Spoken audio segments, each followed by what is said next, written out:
everyone, and a warm welcome to this exciting webinar, which is a joint panel event on World Hypertension Day on taking the pressure off. So this initiative was jointly organized by the World Stroke Organization, the World Hypertension League, as well as the International Society of Hypertension. My name is Professor Alta Skitte, and I'm the immediate past president of the International Society of Hypertension. I'm based at the George Institute for Global Health in Australia, and I have the honor of introducing a distinguished panel that we have together today from literally all around the world. So this is fantastic, and we have some great experience that I'm sure we will all be discussing today.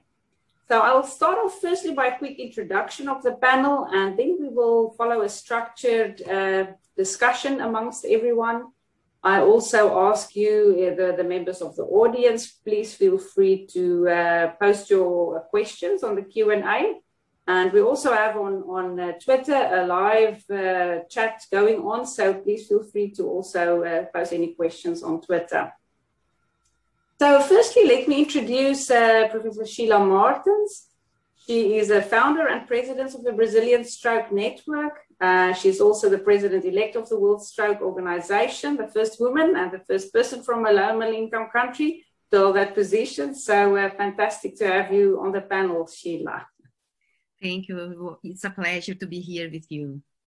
Thanks. Next is Dr. Bindu Menon.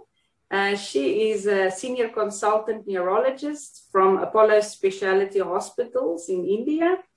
She specializes in stroke and epilepsy, and she's the founder of the Bindu Menon Foundation, which provides free information on screening and treatment for stroke patients.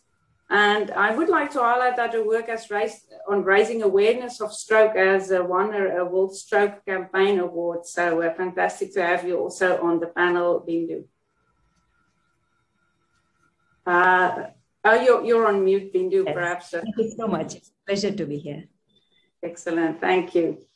Next up is Professor Mayowa Owolabi. He is Professor of Neurology and Dean of the Faculty of Clinical Sciences at the University of Ibadan in Nigeria. In Africa, I don't think he needs any introduction. He's the pioneer and chair of the largest consortium investigating cardiovascular diseases in Africa. He has also involvement in the Stroke Organization and also director of the World Hypertension League. So very warm word of welcome to you, Mayowa. Thank you very much. It's a great pleasure. Right. And then I introduce Professor Neil Pulte. He is the director of the Clinical Trials Unit at the Imperial College London and professor of Preventive Cardiovascular Medicine at Imperial. He is the chair and principal investigator of the May Measurement Month Global Blood Pressure Awareness Campaign, and which he has established as a past president of the International Society of Hypertension. Great to have you also on the board, Neil. Thanks very much indeed, Alta. Good morning, afternoon, or evening to everybody, wherever you are.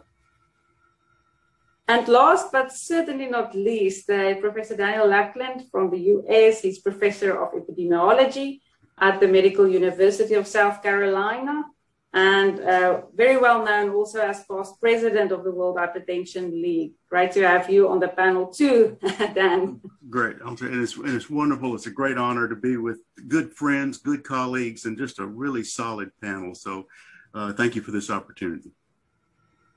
Right. So yes, indeed, everyone, I think as a brief introduction, everybody is certainly very well aware of the challenges we all face globally. It's not isolated even to one country. We are facing COVID-19 on top of several other health challenges.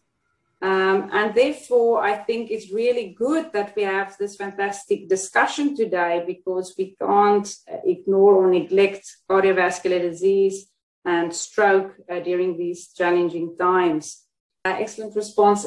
I want to also direct this same question to Bindu in terms of interventions to make a difference. So Bindu has been working also on ground level in India, and I think responses from you would also be very important from that perspective. Thank you very much, Alta. And really, I would like to voice what Dan has said. I feel hypertension and along with it, the stroke, both are big public health challenges. As Neil has put, the amount of people, number of people dying with these diseases is enormous, but then it's not really put across. Most of the times in our public health campaigns, what we see is that hypertension is essentially asymptomatic. And that's the reason most of the times patients, the individual does not feel that it is necessary to be treated for it. And that's where we should be pinging on the awareness that hypertension is one risk factor, and there are multitude of causal factors for hypertension, which we can address. And there's another very important thing here, that there is a cross-cutting benefit of all of those risk factors. If you would just see whether it is decreased physical activity, increasing body weight, increasing salt consumption, decreased intake of vegetables or fruits, alcohol consumption, and tobacco products, all of these have cross-cutting benefits. So NCDs in general can be addressed in a good way if one puts in the campaign. And school is the best way, as Dan has said, that we run our school campaigns. And I feel that when we're doing the school campaigns, it is also very important to have community engagement. So if you're doing it in a school, it is necessary that we take the school officials and we have them that their canteen should not have high salt stuff there. There should be healthy diet in their canteens. They should also have physical exercise into their school curriculum. So a little bit of everything, it's like the absolute risk of every individual goes down if this little bit of small change they do in their daily routine. And that shift from the single risk factor to an absolute risk factor is very essential. And in most of, if I may just add, Alta, that in most of the screening processes also, most of the times we see that screening is done, hypertension is detected, and then what? Usually a behavioral counseling, as well as directing the patient and either to a community center, community program, or to a hospital addressed clinic. That is not done. So screening is done, hypertension was detected, probably some medication was given, and the patient stops it after some time because the patient has already taken the medication, his blood pressure normalizes, and then he doesn't know what to do because his blood pressure has become, and that suboptimal blood pressure management is an extreme big challenge. And I think altogether we need to face that as well. And home monitoring, as Dan said, is excellent for that. I think probably from the very beginning, we can initiate the home monitoring so that they know that once they stop the medications, the blood pressure is shooting up and they need to take it. Thank you. I think that is really a comprehensive response, Bindu.